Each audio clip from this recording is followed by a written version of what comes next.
Hola chicos, bueno, aunque muchos ya lo sabéis, la economía de Estados Unidos se está contrayendo oficialmente, o al menos esto dice nuestro youtuber preferido.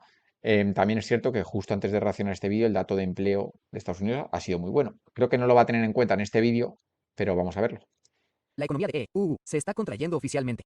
Aquí pueden ver que durante el primer trimestre o los primeros 3 meses. Vuelvo a lo mismo. Esto, que parece un desastre total, es debido a los aranceles en Q1 de Trump, ¿vale? Porque si tú eres el dueño de una empresa y te dicen que va a haber aranceles y te dicen que hay un montón de incertidumbre en lo que va a ser tu negocio con X partes del mundo y demás, pues tú lo que haces es dejas proyectos sin hacer, paralizas contrataciones, bla, bla, bla, y todo eso hace que el dato sea malo porque la gente no está poniendo toda la carne en el asador. Entonces, no digo que sea bueno el dato es malísimo, pero que hay una pequeña justificación. Habría que ver si los próximos periodos, de verdad, sería muy grave que en Q2 o Q3 esto decreciera también. Meses de 2025, el PIB disminuyó, y esta es la primera vez que esto sucede desde 2022. Un trimestre más de esto significa que estamos en una recesión oficial, a Eso es cierto. O sea, un trimestre más ya significaría lo que es la definición de recesión. menos que, por supuesto, cambien las reglas nuevamente como lo hicieron la última vez sobre lo que se considera una recesión oficial. Pero eso nos lleva a un buen punto. A usted y a mí en realidad no nos importa si es una recesión oficial o no. Lo que realmente nos importa y lo que le importa a la mayoría de la gente normal. ¿Cómo afectará a mi billetera? ¿Cómo afectará a mi capacidad para cuidar de aquellos de quienes soy responsable? Echemos un vistazo. Soy Joe Brown. Soy un ex corredor de bolsa. Ahora dirijo Heresy Financial, donde enseño a los inversores activos cómo disminuir el riesgo de la cartera y aumentar los rendimientos a largo plazo. Y comprender lo que está sucediendo en la economía les dará la capacidad de aprovecharlo mejor. Entonces, primero volvamos a este gráfico del PIB. Y pueden ver que durante el primer trimestre de este año, la economía de EU se contrajo. La última vez que esto Yo creo que lo peor del dato es que se esperaba un dato malo y fue peor de lo esperado, ¿vale? Eso sí que es malo, que no sé si lo va a decir ahora. ocurrió fue en 2022, como consecuencia de la resaca de toda la impresión de dinero de 2020 y 2021. Este gráfico es un gráfico de barras que muestra el cambio de cada trimestre respecto al trimestre anterior. Pero para ponerlo en una perspectiva un poco mejor, también podemos echar un vistazo a este gráfico, que es el valor acumulado del PIB en miles de millones de dólares.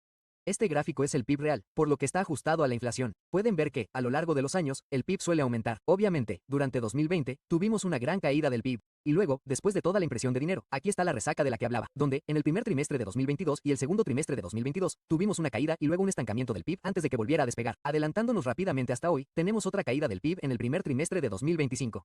Ahora bien, es obvio que los aranceles son los titulares más importantes que han causado revuelo durante las últimas 2 semanas y 2 meses, lo que ha generado mucha incertidumbre económica. Para poner en contexto los aranceles actuales de Trump, históricamente, podemos ver que la tasa arancelaria efectiva se remonta a finales del siglo XVIII.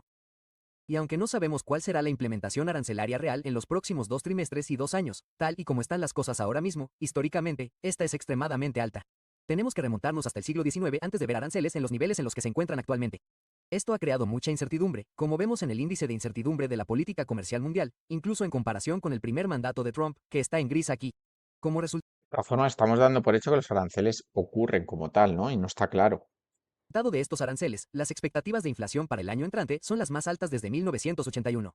Y las Claro, aquí se está dando por hecho que vamos a ver inflaciones Bueno, en este caso, venimos con una inflación al 2 y pico y se están dando por hecho inflaciones al 4 y pico. expectativas de inflación para los próximos 5 a 10 años son las más altas desde 1991.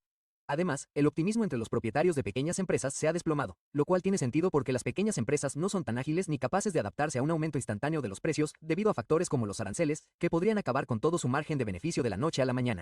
Esa es una de las razones por las que hemos visto cómo el mercado de valores se ha desplomado, con los peores primeros 100 días de rendimiento de los últimos 3 presidentes, incluido el primer mandato de Trump. Vale, está muy claro que hay una sensación general de inquietud e incertidumbre y una enorme falta de optimismo sobre la economía en este momento, y eso se está proyectando hacia el futuro. Pero en realidad hay un lado positivo de todo esto. Este lado positivo se reduce a las principales causas de la caída del PIB. Básicamente, hubo dos grandes factores que provocaron que el PIB fuera negativo este trimestre, el déficit comercial y el propio gobierno. ¿Por qué hay tantos aspectos positivos? Bueno, primero echemos un vistazo al déficit comercial.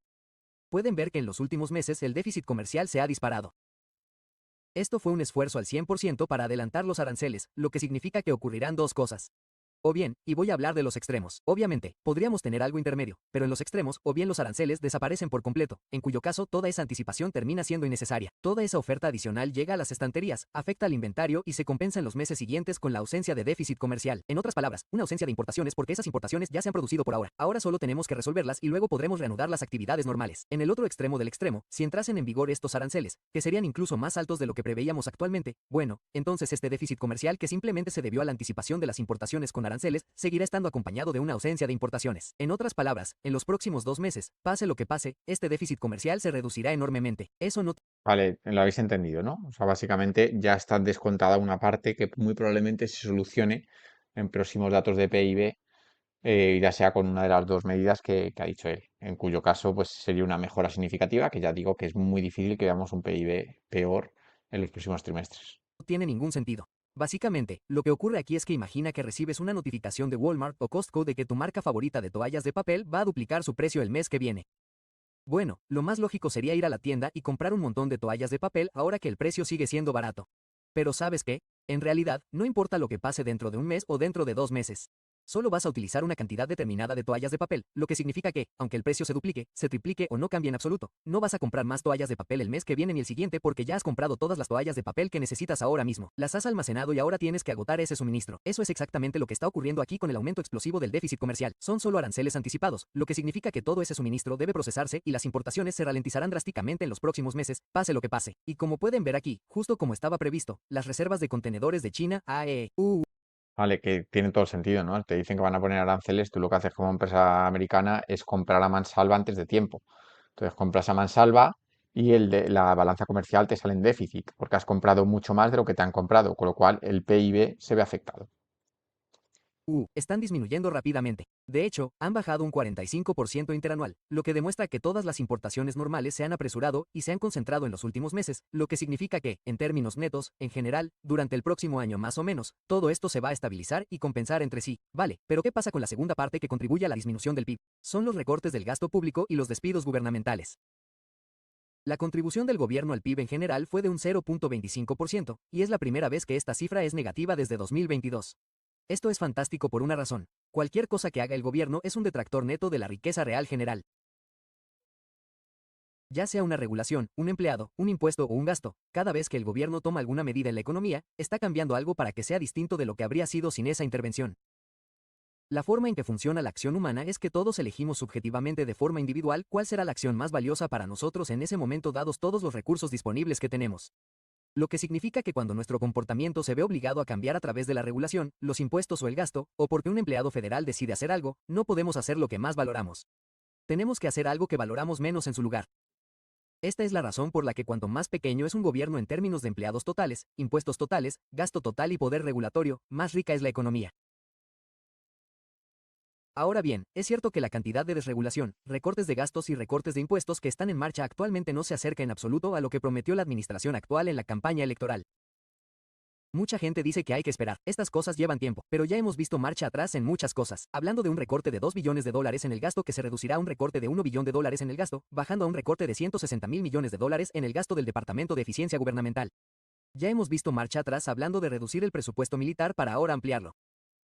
No me malinterpreten, cualquier extirpación quirúrgica de un tumor del cuerpo es buena, pero no finjan que lo que se ha hecho hasta ahora es un gran problema. Nada de lo que se ha hecho hasta ahora va a hacer nada para frenar. Es bastante sano que el PIB, yo no lo sabía, que el PIB haya salido tan malo por estas dos cosas, porque gran parte, la parte que es la producción del país, de las empresas y demás, esa sigue intacta. Simplemente este dato ha venido negativo por estas dos cosas. Una es un tema de que Trump ha llegado al poder y ha recortado, y ese recorte al final es crecimiento, o mejor dicho, producción que no tienes. Y por otro lado, el tema de la balanza comercial, que es totalmente explicable. El crecimiento del déficit, el crecimiento de la deuda, los costes descontrolados de los intereses de esa deuda y, por lo tanto, la posterior impresión y los tipos más altos para todos los demás. Va a hacer falta mucho, mucho más que recortar unos cuantos programas informáticos con licencias para unas cuantas personas más de las que tenemos en estos departamentos. Pero ¿qué pasa con los mercados? Inicialmente, el mercado de valores cayó en las operaciones previas a la apertura del mercado tan pronto como la información sobre la caída del PIB llegó a las noticias. El mercado asimiló esa información como algo negativo para el mercado de valores y empezó a Esto es descontar. lo que siempre digo de que cada dato tiene mil lecturas, ¿no? Tiene como una lectura inicial de dato malísimo, peor de lo esperado, tal no sé qué, y se cae, y luego te paras a mirarlo y a lo mejor no es tan malo, ¿no? Las probabilidades de una recesión, pero como pueden ver, a medida que avanzaba el día y el mercado asimilaba esa información cada vez más, el mercado se recuperó y luego, hacia el final del día, en las operaciones posteriores al cierre del mercado, el mercado de valores comenzó a repuntar. La razón de esto es que, después del cierre, algunas grandes empresas informaron de sus ganancias y superaron las expectativas. Si nos alejamos, podemos ver que parece que lo peor ya se ha descontado. E incluso si se confirma una recesión oficial en un par de meses, es muy probable que el mercado desnudo ya se haya recuperado por completo para entonces.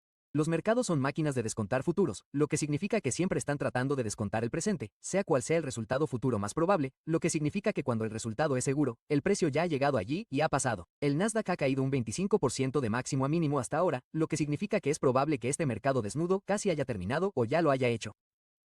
Lo que significa que si no lo aprovechas y no compras empresas fantásticas a precios aún mejores, te arrepentirás mucho de no haberlo hecho en los próximos trimestres y años.